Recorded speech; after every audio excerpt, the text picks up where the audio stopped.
एक आदमी घर फिर देर से आया। आधी रात थी और पड़ोसियों के कुत्ते भौंक भौंक कर हलकान हो रहे थे। उसने हमेशा की तरह पी रखी थी और उसे अपना कोई भी होशो हवास नहीं था। उसकी बीवी ने रोज की तरह आज भी उसके लिए दरवाजा खोला और उसको बेड तक सहारा देकर ले गई। बेड पर लेकर गई तो उसने अपने हाथ में पकड़ी हुई बोतल को जमीन पर दे मारा। बीवी ने देखा कि नीचे सारे कांच ही कांच फैल चुके हैं, लेकिन उसने अपने खावंद को कुछ भी ना कहा, खामोश रही, बल्कि उसने उसके जूते उतारे, ऊपर कंबल ओढ़ा दिया और उसको सुला दिया। हमेशा की तरह वो बेसुध पड़ा सोता रहा। बीवी ने झाड़ू उठाई और नीचे से कांच के टुकड़े साफ किए और रास्ते में कमरे तक आते हुए उसके शोहर ने जो जो कुछ भी चीजें तोड़ी थीं, वो हर चीज को उठा उठा कर घर साफ करने लगी। जब सुबह हुई और उसका शोहर नींद से बेदार हुआ तो वो दुआ करने लगा कि अल्लाह करे कि आज बेगम लड़ाई ना करे मुझसे, क्योंकि वो हर रोज इतनी लड़ाई करती थी अपने खावंद के इन करतूतों की वजह से, और देर से घर आने पर हमेशा से झगड़ा हुआ करता था। और सोने पर सुहागा तो ये हो गया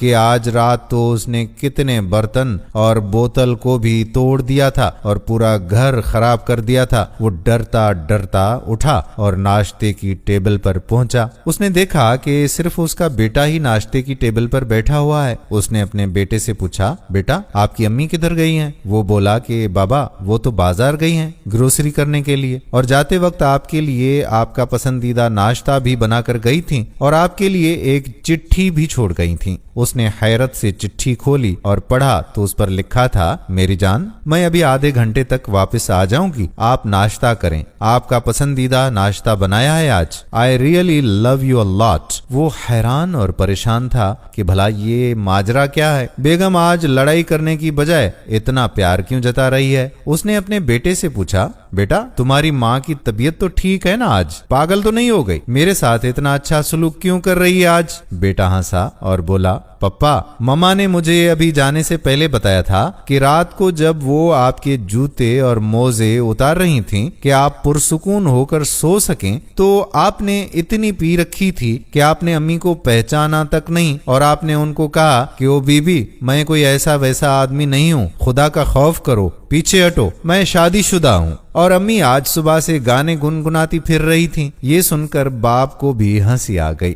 दोस्तों अगर आप अपने रिश्ते ठीक से निभाएंगे तो आप छोटी छोटी गलतियां कर सकते हैं, लेकिन कभी किसी बड़ी गलती का इर्तिकाब आपके लिए मुमकिन नहीं है। अपनी तरजीहात ठीक से मुतय्यन करें और रिश्तों के कदरदान बने। जब आपकी तरजीहात की दुरुस्त तकर्रुरी होती है तो आपकी आदतें खुद ब खुद ठीक हो जाती हैं और आपके घर वाले आपसे प्यार करने लगते हैं और आपकी छोटी छोटी गलतियों से भी वो प्यार करने लगते हैं। पर याद रखें कि किसी भी रिश्ते में बेवफाई एक नाकाबिले मुआफी जुर्म है। उम्मीद करते हैं कि हमारी आज की वीडियो आपको पसंद आई होगी और अपने दोस्तों के साथ शेयर भी जरूर करेंगे। आने वाली वीडियो तक आपका अपना मेजबान कादिर बख्श कल्होड़ो आपसे इजाजत चाहता है। फी अमानुल्लाह।